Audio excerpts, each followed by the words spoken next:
یہاں ایک سوال ہوتا ہے چھوٹا سا، اس کو بھی آپ کے سامنے ذکر کرتا ہوں۔ بعض لوگ کہتے ہیں کہ کوفہ ایک منحوس شہر ہے، اس کو ایک منحوس نظر سے دیکھتے ہیں کہ یہ کوفہ یہاں پر چونکہ حضرت حسین رضی اللہ تعالیٰ عنہ، یا ایک حدیث کی طرف بھی اشارہ کرتے ہیں، وہ کہتے ہیں کہ بھائی آپ صلی اللہ علیہ وسلم نے ایسے اشارہ کیا اور فرمایا کہ بھائی جتنے فتنے ہیں وہ کوفہ سے اٹھیں گے۔ بہرحال یہ ساری چیزیں اپنی جگہ پر میں زیادہ اس پر گفتگو نہیں کرنا چاہتا، لیکن جو مین مقصد ہے وہ یہ بتانا چاہتا ہوں کہ کوفہ کے خلاف مکمل طور پر اس کو غلط کہنا یہ بات ٹھیک نہیں ہے، اس لیے کہ ہر چیز کا ایک دور ہوتا ہے، ایک وقت ہوتا ہے۔ اب کوفہ کے اندر ابتدائی زمانہ دیکھے تو بہت اچھا تھا، زبردست زمانہ تھا، صحابہ کرام کا زمانہ تھا، اور ایک علمی زمانہ تھا۔ ہاں، علم کی پیاس لوگ بجھانے کے لیے کوفہ میں آیا کرتے تھے، تو اس طرح کا شہر تھا۔ بعد میں جو حالات ہو گئے وہ جس طرح سے بھی ہوئے، ایسا ہو جاتا ہے اس طرح۔ لیکن یہ کہنا کہ بھئی یہ بالکل تمام فتنے اور شروع سے ایسا ہے اور بالکل غلط ہے، یہ بات ٹھیک نہیں ہے۔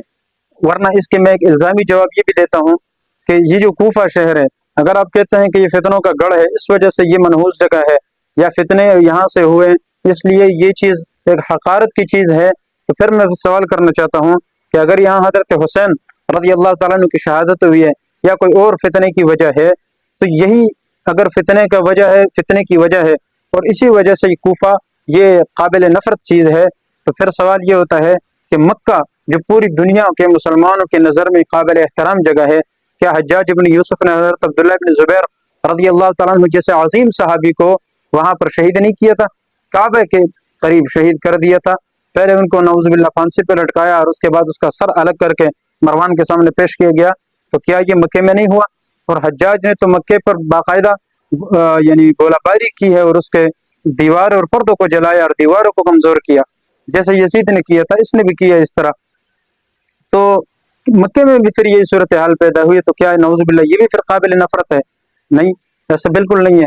اسی طرح دوسری جگہ دیکھیں، حرہ واقعہ، یہ جو بڑا ایک اسلامی تاریخ کے یہ کہو کہ منہ پر بدنما داغ سمجھا جاتا ہے اسلامی تاریخ میں، کہ جیسے کربلا ایک عجیب واقعہ ہوا ہے اور ایک عجیب سانحہ اسلام میں ہوا ہے، تو اسی طریقے سے اس سے بھی میں کہتا ہوں کہ اگر خطرناک کہو یا چلو اس سے کمزوری صحیح، لیکن ایک عجیب قسم کا واقعہ جو اس زمانے کے لوگوں کے لیے بہت بڑا فتنہ تھا، وہ حرہ کا واقعہ مدینے کے اندر پیش آیا۔